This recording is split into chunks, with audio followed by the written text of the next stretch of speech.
Hello guys. तो आज हम इस वीडियो में बात करेंगे मौलिक अधिकारों के बारे में। मौलिक अधिकारों के बारे में हम छोटी से छोटी चीज़ को लेकर सभी से हम बात करेंगे। तो मौलिक अधिकार क्या है? तो मौलिक अधिकार हैं ये हमने किस अमेरिकी संविधान से लिए, किस संविधान से लिए हैं? तो मौलिक अधिकार हैं ये हमने अमेरिकी संविधान से लिए हैं। जब हमारा संविधान बन रहा था तो विभिन्न विषयों पर विचार विमर्श के लिए कुछ समितियों का गठन किया गया। उन्हीं में से किसी समिति ने मौलिक अधिकारों, जो मौलिक अधिकार हैं, उनकी सिफारिश की मौलिक अधिकार डालना चाहिए। और तो उस मौलिक अधिकारों पर पुनः विचार विमर्श के लिए उप समिति गठित की गई। उसके अध्यक्ष थे जे.पी. कृपलानी। तो इस तरह से मौलिक अधिकारों को संविधान में डाला गया। तो संविधान का मौलिक अधिकार का किस भाग में वर्णन है? तो मौलिक अधिकार का संविधान के भाग 3 में वर्णन है।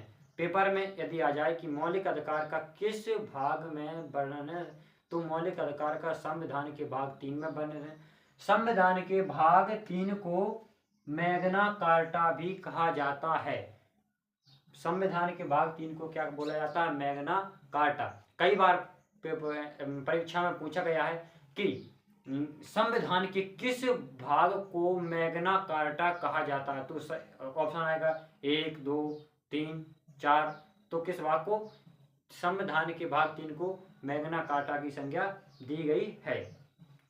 तो मौलिक अधिकारों जो वर्णन है संविधान के भाग 3 में अनुच्छेद 12 से 35, कहाँ तक? अनुच्छेद 12 से 35 तक क्या है इसका वर्णन।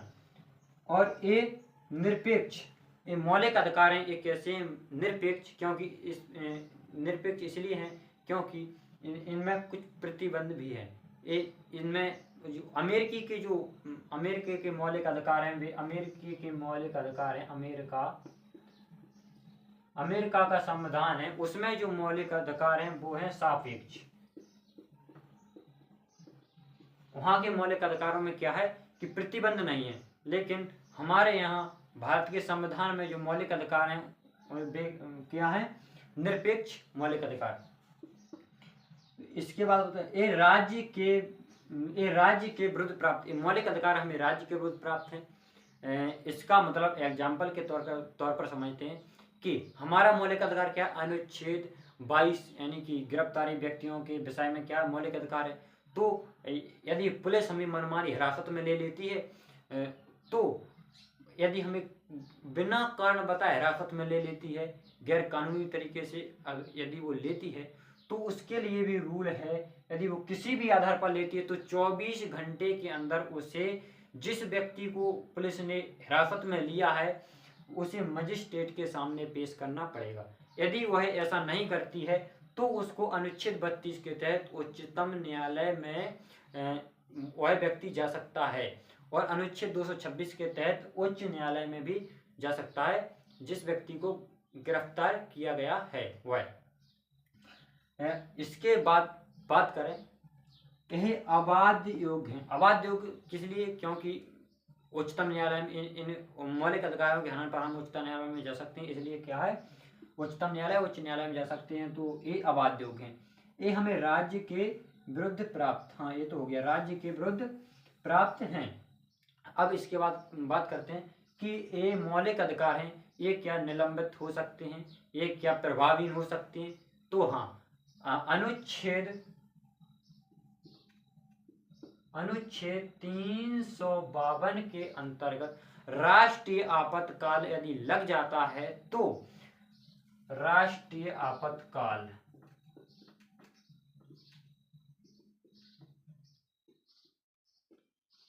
यदि राष्ट्रीय आपातकाल की घोषणा हो जाती है तो हमारे सभी मौलिक अधिकार निलंबित हो जाते हैं, यानी प्रभावहीन हो जाते हैं। इनका कोई प्रभाव नहीं होता है। सिर्फ अपवाद में क्या है? सिर्फ 2 मौलिक अधिकार हैं जो निलंबित नहीं होते हैं, वो प्रभावी रहते हैं। अनुच्छेद 20 और अनुच्छेद 21। ये याद करने वाला, ध्यान देने वाला बात है।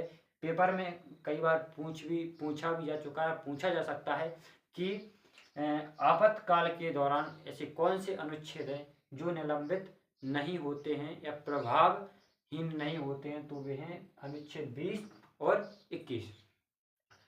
इसके बाद करें कि राष्ट्रीय आपातकाल की घोषणा कब की जा सकती है। तो राष्ट्रीय आपातकाल की घोषणा है वो 3 आधारों पर की जा सकती है, जैसे युद्ध,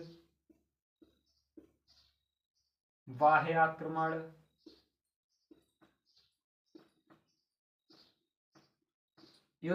बाह्य आक्रमण, सशस्त्र विद्रोह,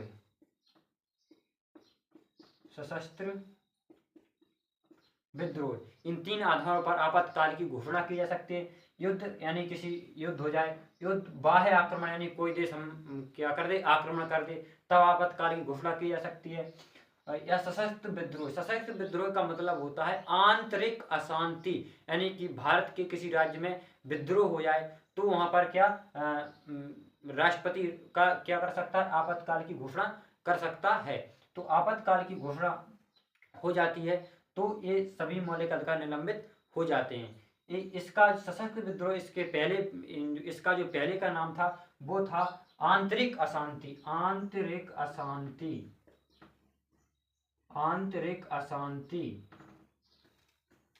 क्या था, आंतरिक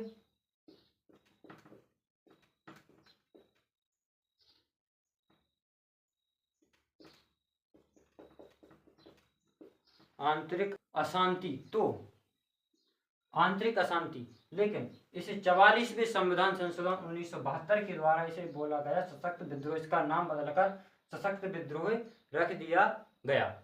अब इसके बाद हम बात करते हैं कि हमारे पास कितने मौलिक अधिकार हैं। मौलिक अधिकार की बात करें, प्रारंभ में हमारे पास सिर्फ 6 मौलिक अधिकार, प्रारंभ में हमारे पास 7 मौलिक अधिकार थे, लेकिन 44वें संविधान संशोधन 1978 के द्वारा हमारा एक मौलिक अधिकार हटा दिया गया है, संपत्ति का अधिकार, वो है अनुच्छेद 31 हटा दिया गया है और उसे अनुच्छेद 300A के तहत क्या कानूनी अधिकार बना दिया गया है। तो इसकी बात करते हैं मौलिक अधिकार।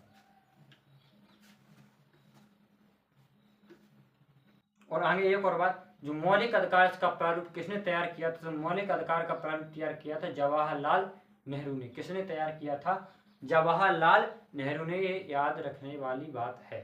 अब बात करते हैं मौलिक अधिकार, कितने मौलिक अधिकार प्राप्त, तो पहले प्रारंभ में हमें 7 मौलिक अधिकार प्राप्त थे, लेकिन वर्तमान में हमें 6 मौलिक अधिकार प्राप्त हैं। एक मौलिक अधिकार यानी संपत्ति का मौलिक अधिकार 44वें संविधान संशोधन 1978 के द्वारा हटा दिया गया है।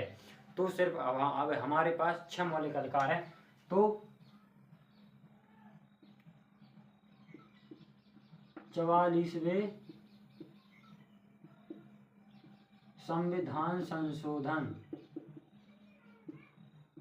44वें संविधान संशोधन कौन सा, 1978 के द्वारा संपत्ति का अधिकार, संपत्ति के अधिकार को हटा दिया गया है, जिसे अनुच्छेद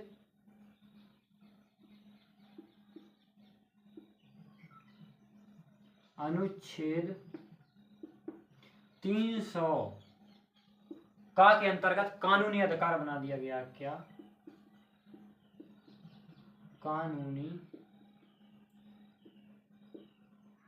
अधिकार बना दिया गया है। तो ये पेपर में कई बार पूछा जा सकता है और पूछा गया है कि संपत्ति के अधिकार को मौलिक अधिकार से कब हटाया गया, तो 44वें संविधान संशोधन द्वारा 44वें संविधान संशोधन 1978 के द्वारा। और क्वेश्चन ऐसा ही बना है कि जो संपत्ति का अधिकार है जो वह अनुच्छेद 300 का के अंतर्गत कानूनी अधिकार किस संविधान संशोधन द्वारा बना, तो किस संविधान संशोधन, 44वें संविधान संशोधन 1978 के द्वारा। ये बात बहुत ही महत्वपूर्ण, कई बार पूछा जा चुका है और पूछा जाएगा।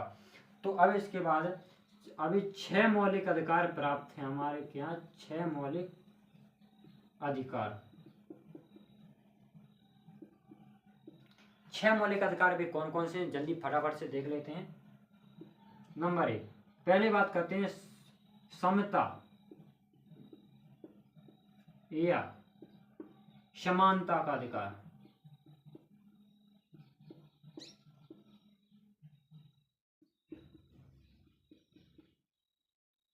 समता या समानता का अधिकार अनुच्छेद 14 से 18। इसके बाद बात करते हैं स्वतंत्रता का अधिकार। स्वतंत्रता का अधिकार, इसके बाद क्या है? स्वतंत्रता का अधिकार। स्वतंत्रता का अधिकार कहां से कहां तक है? अनुच्छेद 19 से 22। इसके बाद बात करते हैं अनुच्छेद 30 में। इसमें यहां पर है शोषण के विरुद्ध अधिकार। शोषण के विरुद्ध अधिकार। ये कहां से कहां तक है? अनुच्छेद 23 से 24। अनुच्छेद 23 से 24। यहां पर क्या? धार्मिक स्वतंत्रता का अधिकार।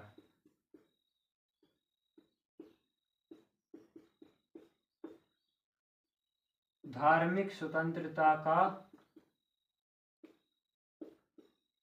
अधिकार। ये कहां से कहां तक है? अनुच्छेद 25 से 28।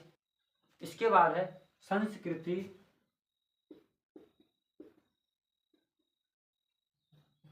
और शिक्षा संबंधी अधिकार।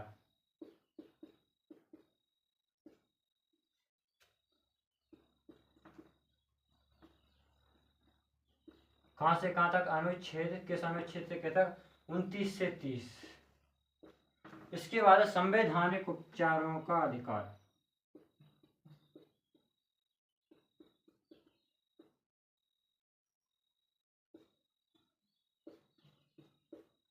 संवैधानिक उपचारों का अधिकार कहां से कहां तक है? अनुच्छेद कहां है? 32। और अनुच्छेद 31 में क्या था? संपत्ति का अधिकार, जो कि 44वें संविधान संशोधन द्वारा हटा दिया गया है। तो वर्तमान हमारे पास कितने मौलिक अधिकार हैं? तो वर्तमान हमारे पास 6 मौलिक अधिकार हैं। अब इसके बाद हम देखेंगे इसके लिए अलग अलग से देखेंगे। समता या समानता का अधिकार, फिर स्वतंत्रता, शोषण के विरुद्ध अधिकार, फिर धार्मिक स्वतंत्रता का अधिकार, इसके बाद संस्कृति और शिक्षा संबंधी अधिकार, इसके बाद संवैधानिक अधिकार। अब इन्हें हम एक एक करके सभी को देखेंगे अगली वीडियो में। धन्यवाद। तो वीडियो समझ में आया होगा, लाइक एंड सब्सक्राइब कीजिएगा। धन्यवाद।